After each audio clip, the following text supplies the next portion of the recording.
We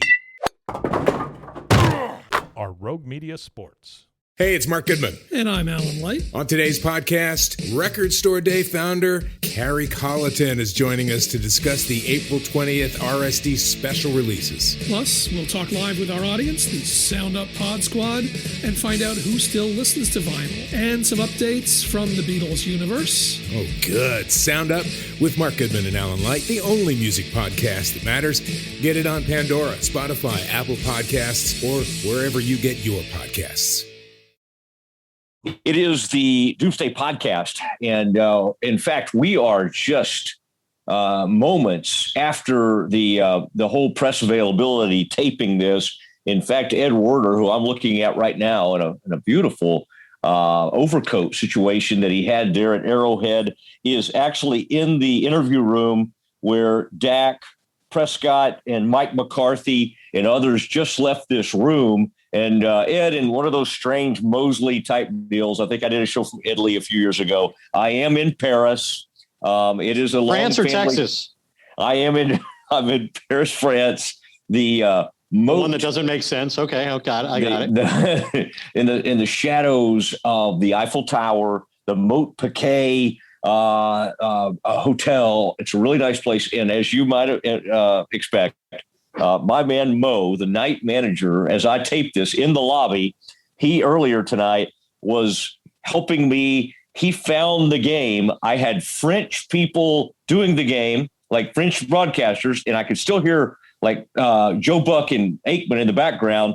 And he was able to get it somehow on French TV, on Bain television. And at one point tonight, he just gave me his cell phone, and I was watching the whole Cowboys game on Mo's cell phone. So shout out to Mo, who is he's about 10 feet away from me as we speak. And, it's how European hotels are. I'm a little worried that my voice is going to carry right down that I hall. see a beautiful candelabra over your right shoulder, some beautiful wood paneling. And it's good to know the French still appreciate all we did for them in World War II. That's nice. Yeah, no, I think they do. I think they like us for the most part. Okay, let's get right to it, though. You're there. You've just seen everybody come through. McCarthy, I heard you kind of you had some really interesting nuggets, and I was retweeting a minute ago, but we'll get to all that.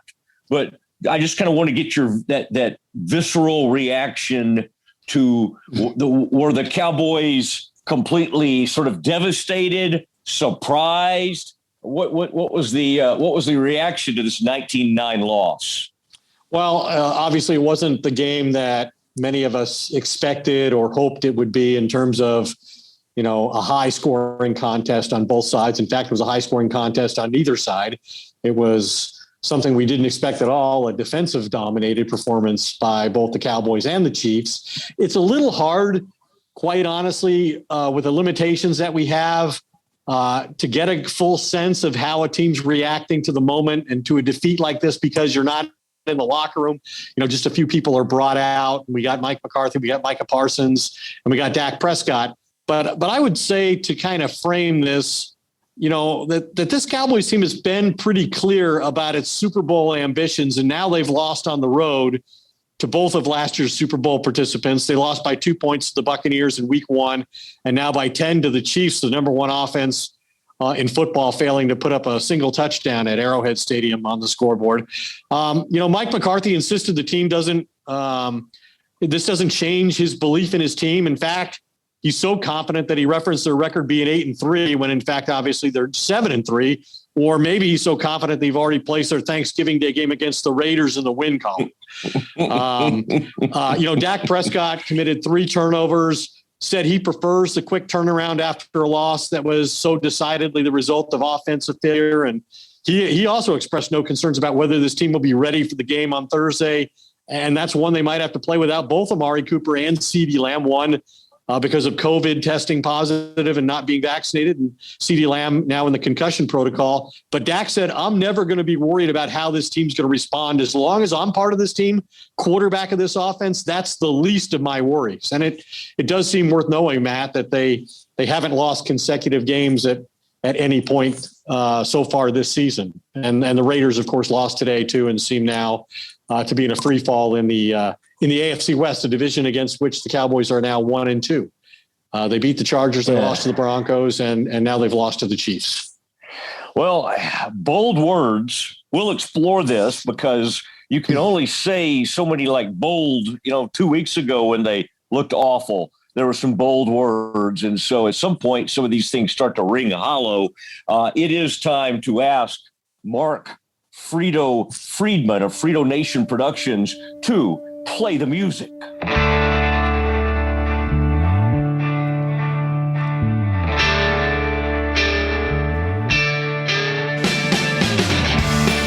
To this thing. This was an ugly beginning. Cowboys trail early in this one, fall behind 9-0. I would say the only thing is in this game, a lot of times, that a couple weeks ago they got behind the 8 ball and it was just a slop from then on, and they never really were in it.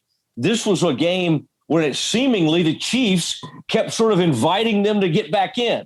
It was like, okay, fumble by Mahomes on the strip sack, the interception early in the second half. I mean, the Cowboys had opportunities to get right back in this game, and pretty much they failed every instance. Yeah, I would say that it's entirely possible that the Cowboys are the better team if they have Amari Cooper and Tyron Smith on offense and Randy Gregory and DeMarcus Lawrence on defense. Are they better than the Chiefs without all 4 of those guys? No.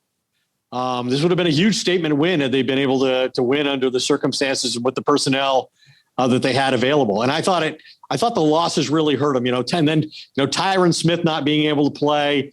I thought it was probably a bad decision by Mike McCarthy to make the offensive line change and put Connor McGovern at left guard in place of Connor Williams, the most penalized player in the NFL. I understand why you want to make that move because, we're going up against a very experienced Chiefs front, with Jaron Reed and Chris Jones, who wound up dominating the game on defense, and Melvin Ingram and Frank Clark. Those are 4 really experienced, defensive linemen. And in the noise, the last thing we can afford is a bunch of penalties and for, Williams to get beat by one of these tackles on a fairly consistent basis. So let's make the move. But I'm sure he made it believing Tyron Smith was going to be there because he practiced all week, limited, but practiced. And I think they got the sense that he was going to be ready to go.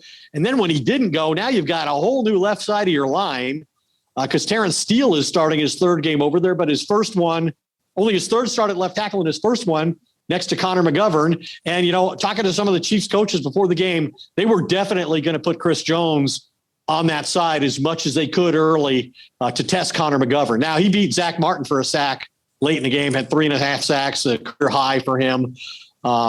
So they dominated up front. But, in the noise with the communication challenges, I just thought it was a bad time to make kind of a belated move. I mean, you've been waiting too long to do it. Why do it now? Wait till after you play the Raiders and you have a little extra time. They didn't.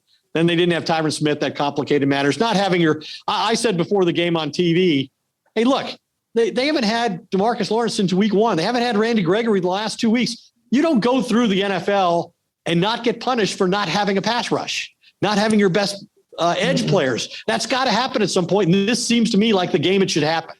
And to the credit of the defense, they played well. I mean, Micah Parsons was ridiculous in this game.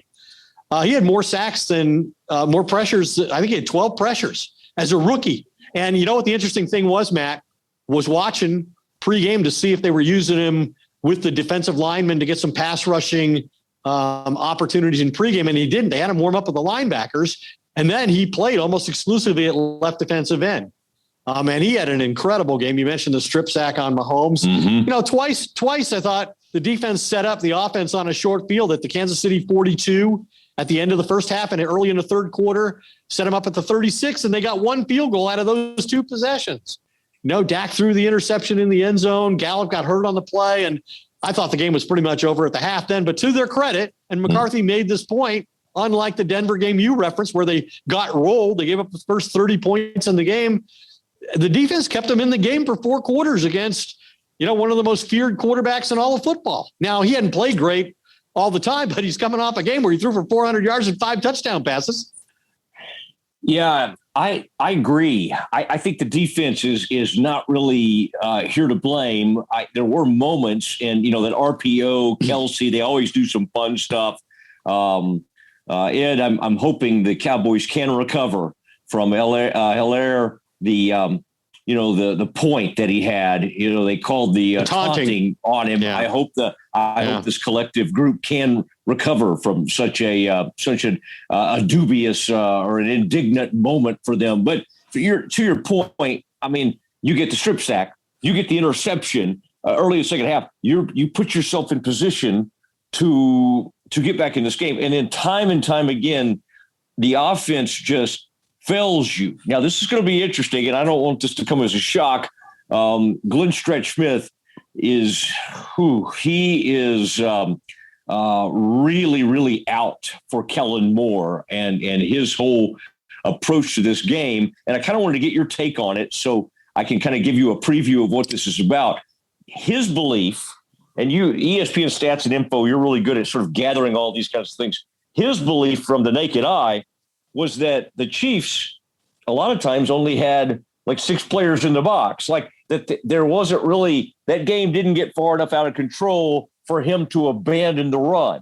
Now, Ed, this is something we've come back to over the years. Did they give up on the run? Did they run it enough or whatever? And obviously Zeke and Pollard did not have a ton of carries today. Watching this game, and now that you've kind of talked to people involved, how does that sit with you? Well, I know that, once they didn't have Amari Cooper, there was a sense among the Chiefs coaches that the Cowboys might well now try to emphasize running the football to sort of offset that the loss in the passing game to one of their best receivers, arguably their best receiver. I hope that at the end of the year, when Jerry and Steven and Will McClay sit down and evaluate the season and decide whether to keep Amari Cooper at $20 million, they put on the Kansas City game film from today and take a hard look at what this offense looks like without him. But I did think they might try to run the ball. The Chiefs thought they might try to run the ball. I really think they just weren't effective at it. I mean, I don't think it was for a lack of trying. I mean, the first series, they did come out and try and shock them. They took the ball. They won the coin toss. They took the ball like they did last week. They tried to, make sure their defense had a lead when it took the field, and that didn't happen. Dak misfired to Michael Gallup on the first play. Could have been a big play in the game. Didn't happen, and then they had a drop on third down. I think it was one of 5 series that they went 3 and out. We're talking about the best offense in football. I just think the offensive line was not good enough to run the football on a consistent basis. So I don't know that I really fault Kellen Moore. Mm-hmm. They were playing from behind the whole day, not from far behind. I didn't have to become one-dimensional. I just don't think they were very effective doing really anything. No. They weren't effective running the ball. Dak was inaccurate. The receivers dropped the ball again like they've had 2 games out of their last 3 like this. And, one of the interesting points that was made after the game, as I listened to Dak and Mike talk, about the similarity with the Denver game was, Vic Fangio said, hey, people aren't playing them the right way. And I know how to play these guys. Well, the thing that the Chiefs did that was similar, according to both McCarthy and Prescott, was they were physical on the outside with the receivers. They played tight, physical man coverage, challenged them getting off the line of scrimmage, didn't allow free releases. And that seemed to disrupt kind of everything, I think, in their opinion. And then it allowed, obviously, the Chiefs pass rush to become a bigger factor in the game when they were behind the chains. I think that's right. And I'm just watching some of those matchups, and I got to have this conversation with you, though. You and I have long been supporters of Dak Prescott and admirers of the way he leads and the way he plays. Coming into this game, I wrote about it. You reported on it. I wrote about it on foxsports.com. You talked about it on ESPN, but that this was going to be one of those sort of measuring stick opportunities. Mahomes has done it. He's got all the skins on the wall. Dak wants to get it done. He's referred to as an elite quarterback. Yet I got to say, in this game, you can say weather. You can say, has he been banged up? Did he not have his mechanics? Were they not right? I don't know. That was a bad throw, a poor throw into the end zone that Ward intercepted. In fact, it was so much underthrown that CD couldn't come back and really make a play. And then, of course, he gets injured on that play. And then throughout the game, just he was just off. I mean, the timing wasn't there. And again, you said the drops, but and again, if you hear voices, Ed is at the stadium, and so people are still out there trying to kind of pack things up. So that's what you hear in the background as we tape this. But I just thought it was quite an opportunity for him and this team, and it was just kind of lost. And they come out of there, and again, in this NFL, I don't know if there are any great teams. I mean, the Cardinals seem pretty good. But there aren't a lot of great teams, and I think this is I think the quarterback missed a great opportunity today. But I'll say this, people kind of ask me, I don't say it on TV, I don't predict games and that sort of thing, but people who ask me, once Tyron wasn't playing and once Amari Cooper, tested positive, and we should talk about that a little bit more because Dak became a little irritated at some of the questions that were asked of him about Amari Cooper and his unvaccinated status and the effect that's negative effect that's having on this team. And Dak reacted in the way you would, I think, expect him to react. But I told people that I thought the Cowboys would lose by 10. I thought it was entirely possible when at full strength they're the better team, but under the circumstances, I didn't see it. I didn't see them winning this game. I thought they'd lose by double figures, and they did lose by exactly 10. And, to put some of this offensive failure into statistical context, Dak was pressured 16 times, including 5 sacks. That's the most sacks and the second most pressures they've subjected themselves to in a game this season. He had a career high, listen to this, career high 13 incompletions on passes thrown 10 or more yards down the field, including 2 interceptions. He finished 3 of 16 on those throws for the game. He's now 0-3 this season when failing to complete at least half of those attempts. Cowboys receivers dropped a season high 4 passes, 2 by Noah Brown, 2 by Cedric Wilson, neither of whom probably get that many opportunities if Amari Cooper and CeeDee Lamb are on the field. And then listen to this, talking about their run game. Cowboys runners finished with a season low 33 rushing yards before contact, which indicate both that and the pressures on Dak indicate that the Chiefs dominated the line of scrimmage defensively, both in the passing game and in the running game. Wow, those were good. Ed, would you mind forwarding those to me? I might be able to use those if I write something. I may just stay up the whole night and just get going tomorrow. It is local time here in Paris. It is now 3:23 a.m. By the way, the night manager, Mo, Ed, just brought me some cappuccino. Very nice, Mo. So yeah. I wish somebody would do that for me. Most of it. I've been here at the stadium since 7 o'clock this morning. It'd be nice, but that's okay. I'll get by. Ed Werder live at Arrowhead on the Doomsday Podcast. Ed, I would be remiss if I didn't spend some time right now talking about Goodness Steak Seasoning. The seasoning was created in 2008 by our friend Jason Velo. He was doing a small roast and wanted to spice it up a bit. And boy, did he ever spice it up. With the encouragement, friends and family, Jason has been packaging his blend of Texas herbs and spices and sharing it with the world.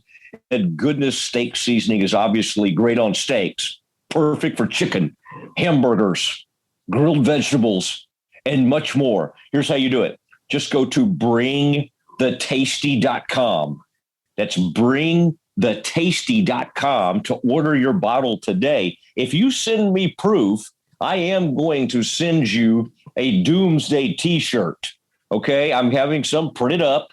We got some paraphernalia we're going to put out there, and I'm going to get that to you. Again, just go to bringthetasty.com, and this would be a great gift. It's at Christmas time or whatever holiday you celebrate. Happy Hanukkah. Goodness Steak Seasoning would be a great gift for friends and clients. All right. Ed, by the way, you're in Kansas City, another place, much like Texas, that is famous for barbecue. Have you ever ventured out into trying some of the famous Kansas City barbecue when you're in town? I've been to Gates. I ate at a place near my hotel last night called Burnt Ends. I had some barbecue chicken. I would say that I think there's some places in Texas that has barbecue offerings that are absolutely equal of anything I've ever had in Kansas City. I've eaten at Jack Stack's before. So I've eaten at Q39, which comes with Andy Reid's personal recommendation. So if you're ever in Kansas City, you want to try a place the Chiefs head coach likes, it's called Q39. It's a very nice place, very busy. I've tried the barbecue. And, speaking of barbecue, and maybe this is a poor segue, maybe you're not even ready for it. But the defense did not get barbecued by Patrick Mahomes. He, in fact, didn't throw a touchdown pass in the game. And yet he's 4-1 when that doesn't happen, when he doesn't throw a touchdown pass. But I wanted to make a point here. We've talked about the defense succeeding, Micah Parsons, but I don't want to overlook Dan Quinn, the first-year defensive coordinator, because I thought he did exactly the right thing. It was interesting to me coming into the game. He and Gus Bradley, the Raiders defensive coordinator, worked together under Pete Carroll in Seattle. Gus, during the Legion of Boom days, was a defensive coordinator, won a Super Bowl. He left for a head coaching job. Dan then became the defensive coordinator succeeding him in Seattle. So last week, Gus Bradley plays against Patrick Mahomes and the Chiefs. And Gus Bradley didn't do what most teams have been doing against the Chiefs to hold down their offense. They've been playing too deep zone and frustrating Mahomes and testing his patience and making the Chiefs take the underneath throws and break tackles and make plays patiently down the field.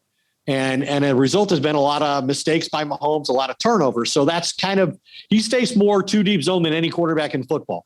The Cowboys coming into this game had played too deep zone only 33% of the time on defense. That's the sixth fewest snaps on defense in cover two deep zone. Today, they played almost exclusively too deep zone. Dan Quinn watched the tape from last week of what happened to one of his former colleagues in Seattle, a guy who has the same defensive philosophy in many ways as he does.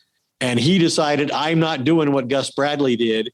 I'm doing what the league has shown me is the prudent thing to do and the right approach to take against this team. And so he changed, for the most part, what they did, and they executed extremely well. They created a couple turnovers. They kept the Cowboy offense in the game. I mean, like Zach Martin said after this game, he said, if you'd have told me before the game that they were going to score 19 points, he says, I'd have really liked our damn chances in that situation. So totally the failure of the defense or the offense in this loss. Credit to Micah Parsons for his incredible play on the field, all the pressures he created, and to Dan Quinn for changing his defensive tactics. And we've seen him do that. We've lauded the fact that he's been willing to make adjustments in the game. Here's one he made going into a game, a big one. So we see what this man is now capable of from a strategic standpoint.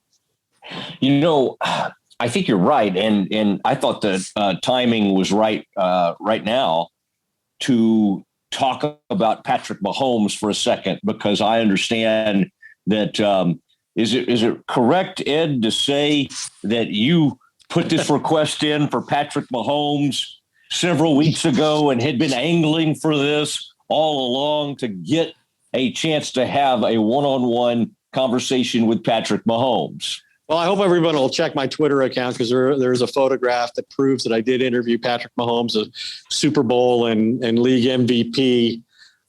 Here's what happened. It's kind of a funny story. So, as the game's kind of coming to a conclusion, the final 5 minutes or so, we're sitting in the press box. We usually do a one-on-one interview with somebody from the winning team. An awful lot of times it's been the Cowboys, 7 times, not 8, as Mike McCarthy thinks, but 7 times we've interviewed a Cowboy player after a game. Anyway, so, here's Chris Jones just blowing up the game.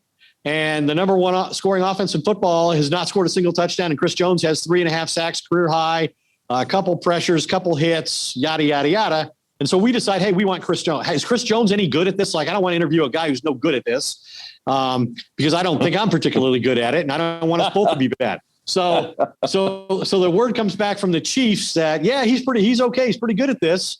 And I said, okay, well, put us down for Chris Jones. So we go down to the field, and we're escorted onto the field from the tunnel with 2 minutes to go. And Brad G, who's the assistant PR guy with the Chiefs, tells me that, you can't have Chris Jones because Fox now wants Chris Jones. And I said, well, so they're not taking Mahomes? And he said, no. And I said, put me down for Mahomes. So Patrick Mahomes is my second choice today, and I got him. I got Patrick Mahomes as my second choice. And the funny thing, so I do the Patrick Mahomes interview, and he's good and everything. He's very, very, very nice guy. And he talked about, where they are as an offense, kind of coming around, but he still feels like it's not quite right yet. It's not what it needs to be or where it can be. But a lot of credit to, the defense and to Chris Jones in particular. And I went over to Chris Jones as he was walking away from the midfield jersey exchange and heading over to be interviewed by Tom Rinaldi. And I said, Chris, fantastic. He fist bumped me. I said, hey, fantastic game. You know what the biggest thing you did today was? And he said, no, what? And I said, you knocked Patrick Mahomes off the network. You get to do the interview on Fox with Tom Rinaldi, Troy Aikman, and Joe Buck after the game. So that's quite an accomplishment for any defensive player to take Patrick Mahomes and make him somebody's second choice. Did he get a kick out of that? He did chuckle at it. Yeah. He gave you a good chuckle. I think he'll remember me the next time I ask for him. I'll be his choice, I'm sure. Did you did you get a chance to ask Patrick Mahomes if he's listened to the Doomsday Podcast? Did that come up at all? I didn't this time, but I have periodically run into him in the off season in Dallas at golf courses, including Cowboys golf course. And next time I have a casual moment with him like that, I'll be sure to recommend us and make sure that he is listening. I assume he is. I mean, I just assume he is. Why would he not? I think that's a very good assumption on your part. And I tell you, we're getting ready, Ed, to go to, and this is going to be a volatile Glenn Stretch Smith performance. So I want people to know that. But before we do that, I wanted to talk about something called powertothrive.net. There's a new book out there. Ed, you're a guy who likes, being inspired by motivational speakers. There's a guy that I've gotten to know named Rich Cavanis. And Ed, you're a guy, you like 1 Timothy. You also like 2 Timothy. This one comes from 1 Timothy 1:7. This book is that's the basis for a new book out there called Power to Thrive. And Ed, this is the kind of thing you guys like you and I need, that stay up all night, and we're just constantly having trouble balancing our work lives. Although I think I seem to be pretty good at it.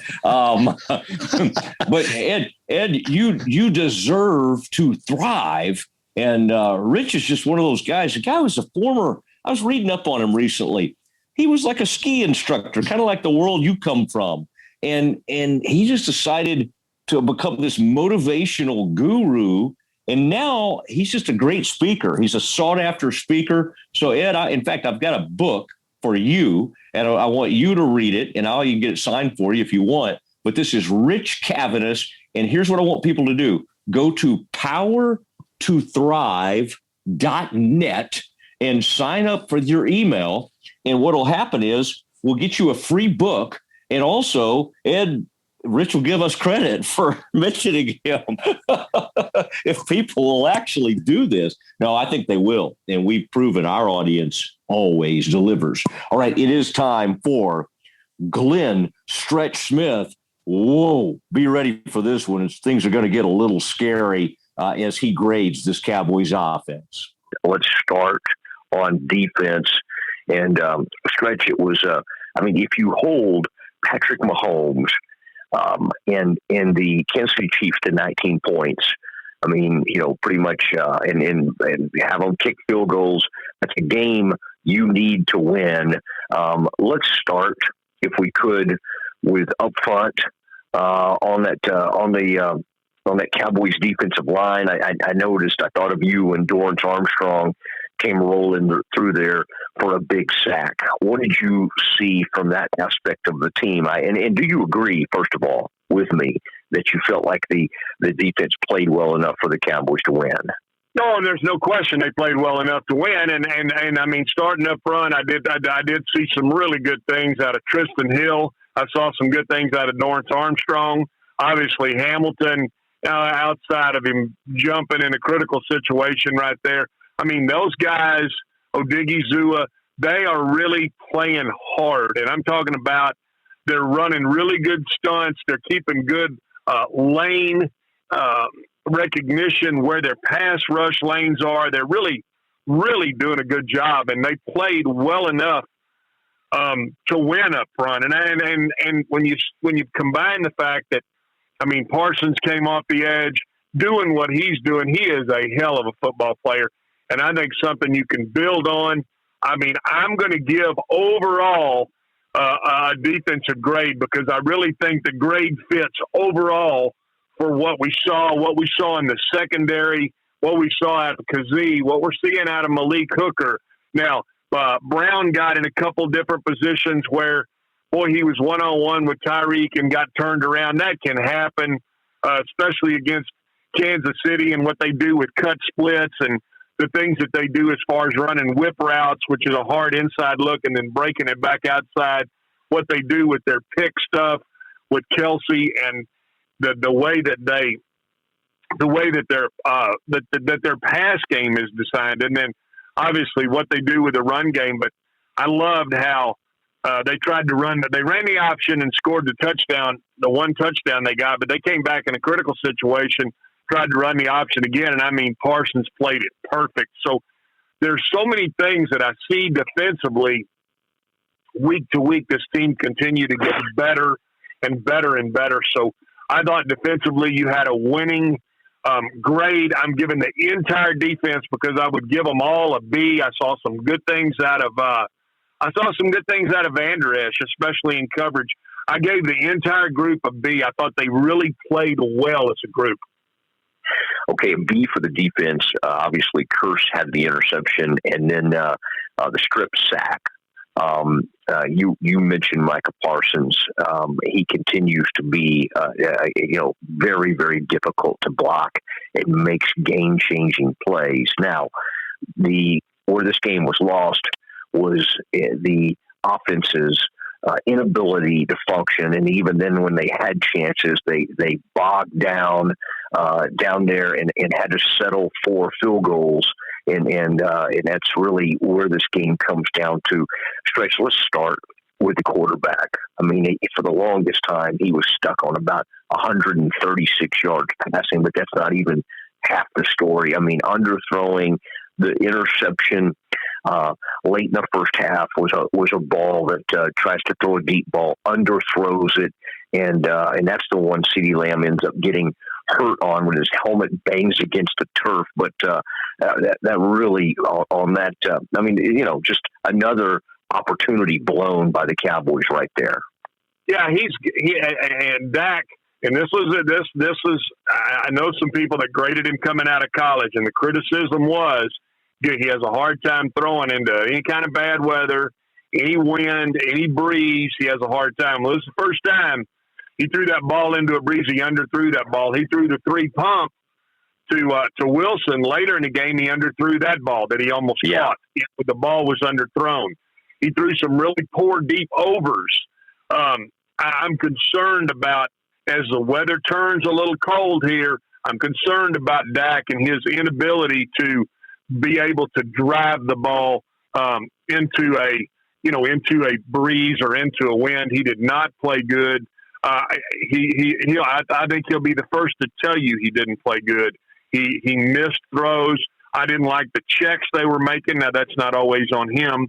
We'll talk about that in a few minutes. But overall, a really poor effort from the quarterback, and he's just going to get barely above an F. I'm going to give him a D. I'm going to grade a little bit nice on the curve. On the curve, he gets a D. Running backs,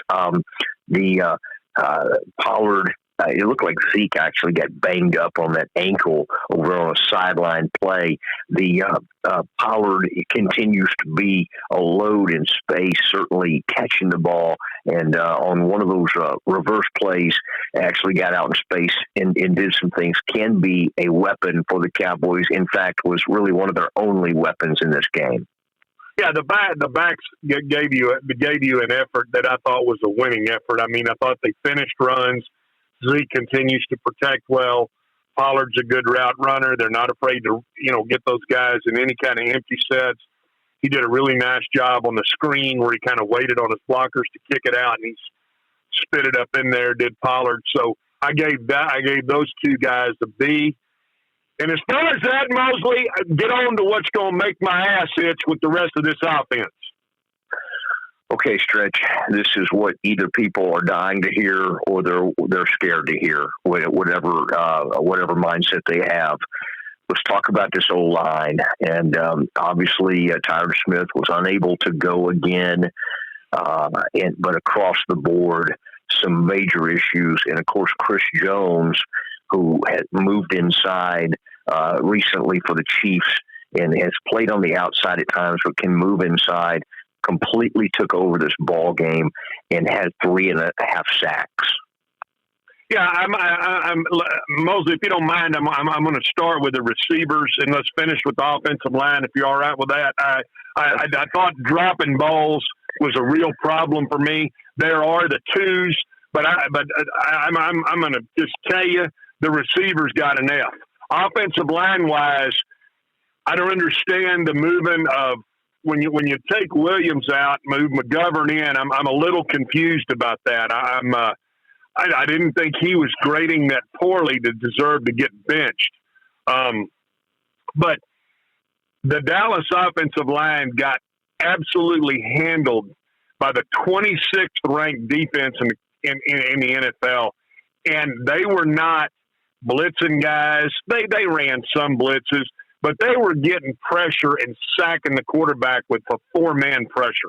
And like you said, Chris Jones had his way across that front. I've been very complimentary of Joe Philbin, and I feel like the job that he's done coaching this offensive line. But today, they were not ready to come out. And the thing that bothers me is they win the toss and they take the ball. In that situation, you got to be ready. In a place like Kansas City, don't go 3 and out. Don't trot your ass up there and go 3 and out. You can do anything but that. And that bothered me. Here's the other thing. When the offensive coordinator doesn't have the confidence to run the football into a 6-man box, that tells me that he doesn't have the confidence in the offensive line. And it screams of a problem. It screams of something that I didn't like seeing. I didn't like seeing it 2 weeks ago against Denver, and I damn sure didn't like seeing it tonight. I'm giving the offensive line an F. And while I'm hot, let me carry on to an offensive coordinator who we've given him a lot of credit. I've given him a lot of credit this year for designing some good plays and putting them in, but for being so hard-headed that he wouldn't run the football against the 6-man box, I'm giving Kellen Moore an F+. Run the football into a 6-man box and quit being so damn hard-headed. The game was never out of reach. You could have had patience and run the football. And for me, 2 out of 3 weeks, you've shown your rear end a little bit here. I tell you what, get your offensive line back cranked up and get back to doing what you can do, which is controlling the football by running the football. Wow. The rare F+ has been given by Glenn Stretch Smith. Now, I thought of you also on the special teams coordinator, who you really buttered up last week after that great block that he had. And it was one of the first times you had really heaped praise upon the man. But Johnny Bones Fossil, I thought some of the coverage units left a little bit to be desired. And in this league, if you give someone the ball starting at 35 or the 40, it happened twice in this game. That is an issue. Yeah, they gave it up. They gave up 2 what I would consider to be first downs, 10-yard returns at the 35 and the 37. Here's what I'll say to the flip side of that. Hey, Dave Cobb is one of the best special teams guys in the league, and there are times when their guys win too. So they had a pretty good scheme. They were able to block the Cowboys. I'm sure that's something that can get cleaned up. It wasn't something that was really glaring to me. So I don't like being, again, 2 first downs. That's a big deal in the kicking game. And we can, sit here and cut that a lot of different ways. But I think that you got to give sometimes you have to give credit to Dave Taub and the Kansas City Chiefs, and that's what I'm going to choose to do tonight. Glenn Stretch Smith, we appreciate your time. I usually like to talk a little Miller Lite with you, but tonight you were on a tight time frame and have to get ready for some of that TV work. Tremendous work tonight. Thank you very much. And carry on, and you can watch Stretch on WFAA. That's the channel. That's the ABC affiliate in Dallas-Fort Worth. Thank you, Stretch. All right, have a good night, guys. There he goes. There he goes. Kind of a disgusted Stretch goes into the evening, and there he was with Stretch plays. All right, there he was. The rare Ed, the F+ for Kellen Moore. I didn't know that he gave F+, but he was not pleased with Kellen Moore's work. Ed, you mentioned it already. CeeDee Lamb gets hurt this game. They were already playing without Amari Cooper. We knew something was up when it was kind of like, not that we're the greatest. We've both been good reporters at times. You've actually won a lot of awards for it. But when we heard he had the COVID protocols. And in the minute, it was kind of like, well, he's going to miss a couple games. I mean, anyway, we started kind of doing the math, and you're like, something's up here. All right. And it becomes obvious that he was unvaccinated. Now, Jerry Jones certainly made most of, and you remember, Ed, training camp right before that, Michael Irvin, who was on with us, had challenged the Cowboys and said, hey, if you want this to be a special year and you care about your teammates, you will get vaccinated. And then Jerry Jones came on. I think you were out there. And Jerry said, I absolutely support what Michael said. And I'm behind him and all that kind of stuff. So that is sort of the context for how this comes up. And so the Cowboys, all these teams like to brag on their great vaccination rates. But every now and then, one of these headliner type players is unvaccinated. We found out Aaron Rodgers was. Now we find out Amari Cooper was. Ed, just the reaction, you were there. We now know what this can mean to a team. With this team, it means definitely he's going to miss 2 games. Yeah.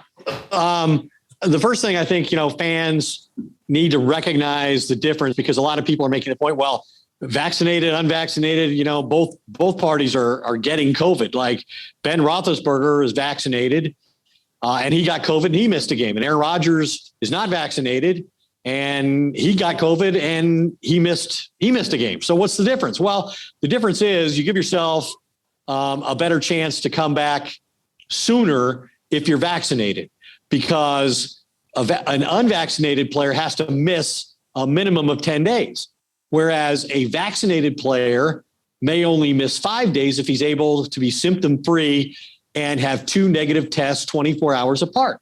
So in this case, Amari Cooper, because of his positive test occurring when it did, was probably, whether he was vaccinated or not, he was probably going to miss 2 games, because there's it's a quick turn. They've got, 2 games in 5 days. And that's one of the points that Dak Prescott defended Amari Cooper on. But you're right. The Cowboys made it seem like they had nothing to worry about in this regard. There's only 3 or 4 guys on our entire roster who are not vaccinated. And most of them, they said in training camp, have begun the process. Right. And maybe that's true. And maybe Amari Cooper is one of the 3 or 4 and he didn't get vaccinated, but he obviously, his decision has hurt his team. And it's a fair question to ask. I don't think Dak certainly didn't like it. He didn't like being asked about it. He didn't like being put in that position. But remember, he was careful at training camp when he was asked if he was vaccinated. He was careful to suggest that he was, but also that he would support players who made a different decision, that he felt like it was an individual's right to make whatever decision was in their best interest. They're responsible for their own health, so forth and so on. And he sort of, I guess now we know why he took that position, is because he didn't want to have to criticize a prominent teammate who would ultimately test positive like Amari Cooper. But he did defend him today. He did say he's his brother, it's his teammate. He's not going to criticize him. And then he made the point about, he probably would have missed both games anyway because of the quick turnaround. But so it's a fair question to ask. I think Amari Cooper, because the Cowboys lost the game and because they lost the game without scoring a touchdown and then lost their second best receiver in the process of that, I think there's going to be criticism for Amari Cooper. And it'll be interesting to see if it's fairly placed or if it's over the top. But I think criticism is due Amari Cooper in this situation. I think it is, and you and I have tried not to. I don't feel like we have, tried to tell everybody what they should do. We're both upfront with the fact that we're fully vaccinated, and I try to get every booster that hits the market. I'm like, give me whatever. I don't, but people that don't, I really don't get after. I just think the simple fact is it certainly lessens your chances of getting it. And then when you do get it, we know that you can get it even though you've been vaccinated. The symptoms seem to be way, way less. Are there exceptions? Sure. I'm sure. But we see over and over and over again. I've seen it, people very close to me that are elderly folks that have had it, but because they were vaccinated, fortunately, they didn't have bad. So again, all that stuff that's not even the debatable type deal. All that stuff is just what I'm saying, science, and it's out there. But it is interesting that Dak said what he said. And I don't know if he has any other way he can go, because I don't think any quarterback wants to be put in a situation where they're criticizing one of their top receivers and teammates. It's not going to happen with this guy. He's not going to criticize somebody for dropping a ball. He's certainly not going to criticize somebody for, not being vaccinated and testing positive for COVID and missing maybe more games than he otherwise would have. In this case, maybe not. He's just not going to do that. He's not going to publicly criticize a teammate. He's the leader of this team. Any admonishments that come will come in private. I have no doubt he holds people accountable for their mistakes. But I think he would respect anybody in this situation, and he's certainly not going to criticize a prominent, important teammate like Amari Cooper. All right. By the time our people are listening, it'll be like 3 days until they'll hear another one. I mean, this is almost like a 2-for-1 type deal. In fact, Ed, I was going to talk to you about that. I was hoping you would give me a 2-for-1 special. I did, by the way, Ed, one last thing I need to mention before we have one last thing. I need to talk about Miller Lite.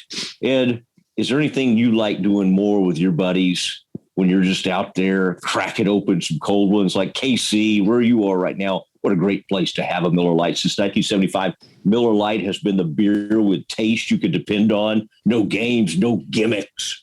Just hanging out with friends like you and I, Ed, even though I try to keep my drinking to a minimum after all this pain meds I've had to be on the last year. Miller Lite, great taste, 96 calories. Go to MillerLite.com/doomsday to find delivery options near you, or you could pick up some Miller Lite pretty much anywhere they sell beer. It's Miller time. And Ed, you'll love to know this. Miller Lite, one of the reasons they always keep coming back to us is they say that we send them a lot of people, and they've been going to that deal and getting that cool deal. Go to MillerLite.com/doomsday to find delivery options near you. Celebrate responsibly. Miller Brewing Company, Milwaukee, Wisconsin. 96 calories, 3.2 carbs per 12 ounces. Ed, I want you to go get back safely to the hotel. And it's about 9 o'clock there. It's about 4 o'clock in the morning here where I am. I did think about this, Ed, a minute ago. I thought to myself, why do I feel so wide awake? And then it hit me that it's 9 p.m. to my body, right? Because I just landed this morning. So anyway, these things just pop into my head. Okay, Ed, this is an interesting one because you face Denver and you get shellacked a couple of weeks ago. Then you just kind of go out there and you're unable to function on offense, whether you're missing people or not. You didn't function well, lose 19-9. I would say, Ed, let me check my schedule real quick. Yes, another AFC West opponent. And led by Rich Bisaccia, former, he's the interim head coach of the Raiders since John Gruden resigned. And He's been placed in a very difficult situation, obviously, and they succeeded right away. He won their first 2 games, but more recent results have not been quite as favorable to the former Cowboys special teams guru. But I think the interesting thing to watch here as the Cowboys play the Raiders is dwindling results, dwindling point totals against AFC West teams. They played the Chargers in week 2. They won. They only scored 20 points. That was the fewest points they scored with Dak as their quarterback until they lost to the Broncos and only scored 16. And that was the fewest points they had scored with Dak as their quarterback until today when they played the Chiefs and only scored 9. So if this trend continues, Thursday is not going to be a good day to be Dak Prescott. Wow. It is. That is true. I love it when you kind of introduce these trends to us, and I love how you kind of kept us on the edge of our seat. Ed, go home, relax a little bit. I hope your flight isn't too early. You've had a great day of TV. The people over here in France, big fans of yours. And special thanks to Mo. In fact, Ed, I'll show you. I don't know if we're going to release any of this to our folks. I've got the Nutella here. I've got a biscotti that I'm having since it's 4 a.m. And I've got a Madeleine. You ever heard of a Madeleine cookie? No. I'm spreading the Nutella onto my Madeleine cookie. Yeah. Oh. I also have some vitamin C mix here that I'm putting in. So anyway, lots of stuff going on. Ed, great job by you, and we will talk to you just in a couple of days. 72 hours. It's upon us. Wow. Ed, let's just take Thanksgiving off. What do you think? No, our people demand a Doomsday podcast, and so does Frito. For Mark Frito Friedman, Ed Werder in Kansas City, for myself here in Paris, we want to wish you an early happy Thanksgiving, and we will talk to you soon. Good night from far north Dallas. Very far north Dallas, almost in France.